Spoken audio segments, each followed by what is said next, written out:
नमस्कार दोस्तों, स्वागत है आपका आपके अपने YouTube channel budget tour plan में। दोस्तों आज के इस वीडियो में हम बात करने वाले हैं केदारनाथ, बद्रीनाथ, यमुनोत्री, गंगोत्री 4 धाम यात्रा की पूरी जानकारी के बारे में। दोस्तों इस वीडियो में मैं आपको बताऊंगा कि आप अच्छी तरीके से कम खर्चे में इस 4 धाम की यात्रा को कैसे पूरा कर पाएंगे। इस यात्रा को करने के लिए आपको कितना खर्चा लगेगा, कितने दिन लगेंगे, कैसे इस यात्रा को आप कर पाएंगे, क्या आपका पैकेज होना चाहिए, क्या आपका टूर होना चाहिए और कहां कहां आप घूमेंगे। यह सब कुछ डिटेल मैं आपको आज के इस वीडियो में देने वाला हूं। अगर आप भी इस साल 4 धाम यात्रा जाने की सोच रहे हैं तो यह वीडियो आपके लिए एज अ गाइड काम करेगा। तो चलिए दोस्तों शुरू करते हैं आज की इस इम्पोर्टेंट वीडियो को।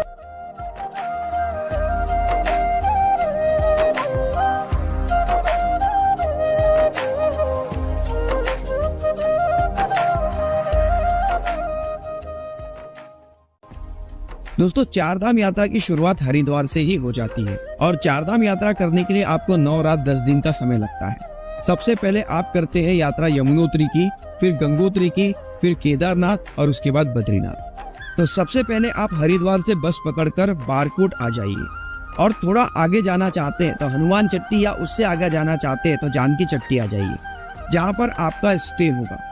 वहां पर आप रुक जाइए क्योंकि पहली रात आपको यहीं पर रुकनी पड़ी। इसके बाद अगली सुबह अर्ली मॉर्निंग उठकर आप निकल जाइए यमुनोत्री के लिए। नदी का स्रोत यमुनोत्री उत्तराखंड के उत्तरकाशी जिले में समुद्र तल से 3293 मीटर की ऊंचाई पर स्थित है। यमुनोत्री मंदिर हिमालय के ग्लेशियर और थर्मल स्प्रिंग से भरा हुआ है। हिंदू पौराणिक कथाओं के अनुसार यमुना मृत्यु के देवता यमराज की बहन है।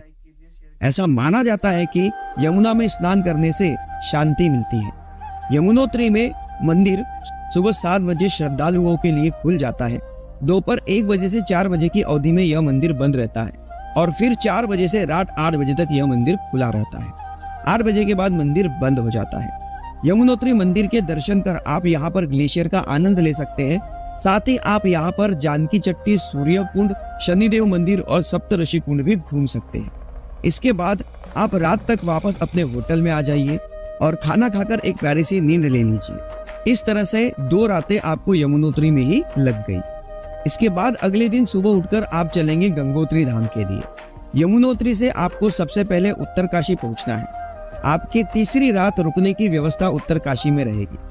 उत्तरकाशी में पहुंचकर आप रात भर अच्छी नींद लीजिए। उत्तरकाशी से आपको बस या आपकी कार द्वारा 100 किलोमीटर की दूरी तय करके गंगोत्री जाना होगा। गंगोत्री मंदिर में ट्रैकिंग नहीं है, आप एक दिन में जाकर वापस आ सकते हैं। यहाँ पर घूमने के लिए एक और जगह है गौमुख, पर गौमुख कवर करने के लिए आपको एक दिन एक्स्ट्रा लगेगा क्योंकि यहाँ पर ट्रैकिंग करके जाना होता है। इसके बाद आप वापस रात 8 बजे तक उत्तरकाशी आ जाएंगे और आपकी चौथी रात आपको यहीं पर रुकनी पड़ेगी। रात भर अच्छी सी नींद लेकर आप अगले दिन चलेंगे सीतापुर के लिए।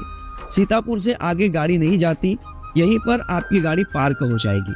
इसके बाद आप कोशिश करिए कि आप अपना रूम सोनप्रयाग में ही ले लें क्योंकि सोनप्रयाग में रजिस्ट्रेशन चेक होने के बाद ही आगे एंट्री होती है और आपने रात में ही अपनी एंट्री करवा ली तो अगले दिन आप लाइन में 4 से 6 घंटे बर्बाद होने से बच जाएंगे। मान लीजिए आपको सोनप्रयाग में रूम नहीं मिलता और आपको सीतापुर में ही रुकना पड़ता है तो आपको अगले दिन सुबह 3 से 4 बजे लाइन में लग जाना है।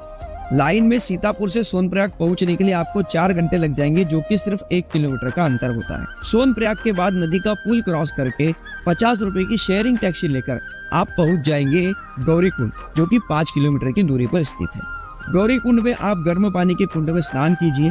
इस कुंड में बड़ी मान्यता है और कहा जाता है कि इस गर्म पानी के कुंड में नहाने से शरीर में होने वाले चर्म रोगों से मुक्ति मिलती है।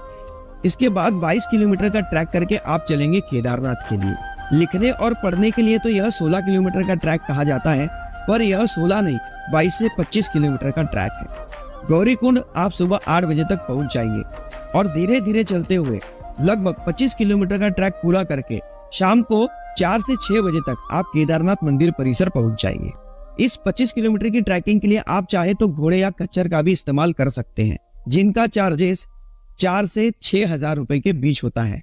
आप बार्गेनिंग करके भाव ताव करके आप अपना रेट फिक्स कर सकते हैं। तो अब आप केदारनाथ मंदिर परिसर में पहुंच गए हैं।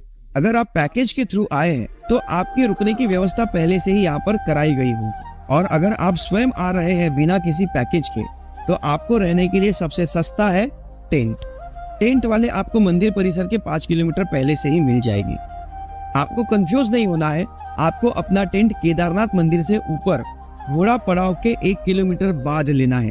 जहाँ पर केदारनाथ में हेलीकॉप्टर उतरता है, उसी के आसपास आपको बहुत सारे टेंट मिल जाएंगे। यहीं पर आपको टेंट लेना है। यहाँ से मंदिर परिसर मात्र 500 मीटर की दूरी पर है। शाम में यहाँ पर अपना टेंट लेकर फ्रेश होकर आप केदारनाथ मंदिर का रात का नजारा देखने के लिए जा सकते हैं, और अगर आपको मौका मिले तो आप दर्शन भी कर सकते हैं। भोलेनाथ के इस मंदिर को देखकर आपका मन प्रसन्न हो जाएगा और आपकी आंखें खुशी के आंसुओं से भर जाएगी, मानो जैसे यहाँ पर आना आपका सपना हो। उसके बाद वापस अपने टेंट में आकर प्यारी सी नींद ले लें। आपकी छठी रात यहीं पर केदारनाथ में ग्लेशियर में गुजरने वाली है। चिंता ना करें, टेंट के अंदर मैं खुद रहा हूँ। ओढ़ने और बिछाने के लिए जो आपको रजाई दी जाती है, उसमें आपको बिल्कुल भी ठंड नहीं लगेगी। आप आराम से टेंट के अंदर निश्फिक्र होकर रह सकते हैं, और टेंट के अंदर यहाँ पर आपको लाइट की सुविधा भी दी जाती है। ध्यान रखिए, आपका टेंट अंदर से बहुत ठंडा रहेगा, पर रजाई के अंदर आपको गर्मी लगेगी, तो चिंता करने की कोई बात नहीं है। अगले दिन सुबह उठकर आप केदारनाथ मंदिर के दर्शन करने के लिए लाइन में लग जाइए। केदारनाथ मंदिर में दर्शन होने के बाद आप आ जाइए भैरव बाबा के दर्शन के लिए। भैरव बाबा के दर्शन के लिए जाते समय आपको अलवर बाबा का लंगर मिलेगा। आप यहाँ पर भरपेट भोजन कर लें और फिर भैरव बाबा के दर्शन के लिए निकल जाइए। भैरव बाबा का मंदिर केदारनाथ मंदिर परिसर से ऊंचाई पर है, और इस मंदिर पर पहुंचने के बाद केदारनाथ परिसर का यह नजारा बेहद ही खूबसूरत रहता है। और घूमने के बाद आप दोपहर में ही वापसी के लिए निकल जाइए। रात को 8 से 10 बजे तक आप वापस सीतापुर या सोनप्रयाग पहुंच जाएंगे। आपकी 7वीं रात यहीं पर बीतेंगी। इसके बाद अगले दिन सुबह उठकर आपकी यात्रा शुरू होगी बद्रीनाथ के लिए। केदारनाथ से बद्रीनाथ की दूरी अधिक है, और एक दिन में बद्रीनाथ तक पहुंचना मुश्किल है, इसलिए आपकी अगली रात पीपल कोठी में ही गुजरेगी। आप पीपल कोठी या जोशीमठ में स्टे कर सकते हैं। आपकी 8वीं रात यहीं पर होगी। इसके बाद अगले दिन सुबह जल्दी उठकर आप चले जाइए बद्रीनाथ के लिए। बद्रीनाथ आप लगभग दिन में 10-11 बजे तक पहुंच जाएंगे। बद्रीनाथ मंदिर में अधिक भीड़ होने की वजह से दर्शन के लिए आपको लगभग 3 घंटे लग जाएंगे। बद्रीनाथ मंदिर में कोई भी ट्रैकिंग नहीं है। बद्रीनाथ मंदिर में पहुंचकर यहाँ के गर्म पानी के कुंड में स्नान कर आप विशाल बद्री के दर्शन कर सकते हैं, और विशाल बद्री के दर्शन करने के बाद आप वापस आ जाइए पार्किंग एरिया में। पार्किंग एरिया के पास ही नेत्र आश्रम है। आप यहाँ पर आकर निशुल्क भोजन सेवा ले सकते हैं। बद्रीनाथ मंदिर के दर्शन लगभग आपके 2 बजे तक हो जाएंगे, और 2 बजे के बाद आप चलिए यहाँ से 3 किलोमीटर दूर माना गांव के लिए।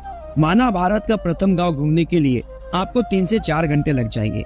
माना गांव में आप व्यास गुफा, गणेश गुफा घूम सकते हैं, और अगर आपके पास एक दिन एक्स्ट्रा है तो आप माना गांव से होते हुए आगे 6 किलोमीटर का ट्रैक करके धरती का सबसे पावन झरना वसुधरा वाटरफॉल देखने के लिए जा सकते हैं। माना जाता है कि जो व्यक्ति सच्चा है, जिसने कभी कोई पाप ना किया हो, उसी के ऊपर इस झरने का पानी गिरता है। यदि कोई पापी इसके नीचे आ जाए तो इस झरने का पानी अपने आप बाजू में हट जाता है। तो अगर आप वसुधरा वाटरफॉल कवर नहीं करते और आप माना विलेज घूमकर ही शाम को 6-7 बजे तक वापस आ जाएंगे बद्रीनाथ, और आपकी 9वीं रात यहीं पर आपको गुजारनी पड़ेगी। और अगले दिन सुबह उठकर आप सीधे अपना सफर करेंगे वापस हरिद्वार के लिए, और यह सफर सबसे लंबा होने वाला है। सुबह 6 बजे जल्दी निकलने के बाद भी आपको हरिद्वार पहुंचने के लिए रात के 9 या 10 बज जाएंगे। वापसी में आप जाते जाते धारी देवी मंदिर के दर्शन कर सकते हैं। इस मंदिर की यह मान्यता है कि चारों धामों के मंदिर की रक्षा यही मंदिर करता है। चारों धामों की यात्रा में जाते वक्त यदि आप पैकेज या टूर से जा रहे हैं तो आपको कर्णप्रयाग, रुद्रप्रयाग, नंदप्रयाग, देवप्रयाग जैसे पंचप्रयाग और साइट सीन भी करने को मिलेगी, और इस तरह आपको पूरी यात्रा करने के लिए 9 रात और 10 दिन का समय लगेगा। वापसी में आप ऋषिकेश के धर्म स्थल के दर्शन कर सकते हैं। ऋषिकेश में आप एडवेंचर एक्टिविटीज कर सकते हैं, जैसे कि bungee jumping, river rafting. Rishikesh में आप गंगा आरती देख सकते हैं, और ऋषिकेश के बाद आप हर की पौड़ी हरिद्वार में जाकर गंगा नदी में स्नान कर डुबकी लगा सकते हैं। और हरिद्वार से शुरू हुई यह आपकी 10 दिन की यात्रा हरिद्वार में आकर आप कंप्लीट कर सकते हैं। दोस्तों, उम्मीद करता हूँ आपको यह वीडियो में दी गई जानकारी जरूर पसंद आई हो। आप जब भी चारधाम यात्रा के लिए जाते हैं तो मैं आपसे फिर से एक बार कहूँगा, आप पैकेज के थ्रू ही जाइए। मान लीजिए थोड़ा ज्यादा पैसा लगता है, पर आपको परेशानी नहीं होगी, और आप आराम से अपनी यात्रा कर पाएंगे। अगर आपको यह वीडियो अच्छा लगा है तो इस वीडियो को लाइक जरूर कीजिए और चैनल में अगर हमारे पहली बार है तो चैनल को सब्सक्राइब जरूर कीजिए। और जो भी आपके दोस्त या परिवार में कोई भी व्यक्ति अगर इस यात्रा को करना चाहता है तो उस तक इस जानकारी को जरूर शेयर कीजिए। उम्मीद करता हूँ आप इस वीडियो को लाइक और चैनल को सब्सक्राइब जरूर करेंगे। मिलते हैं ऐसे ही महत्वपूर्ण जानकारी के साथ अगली वीडियो में। तब तक अपना बहुत ध्यान रखिए, हंसते रहिए, मुस्कुराते रहिए।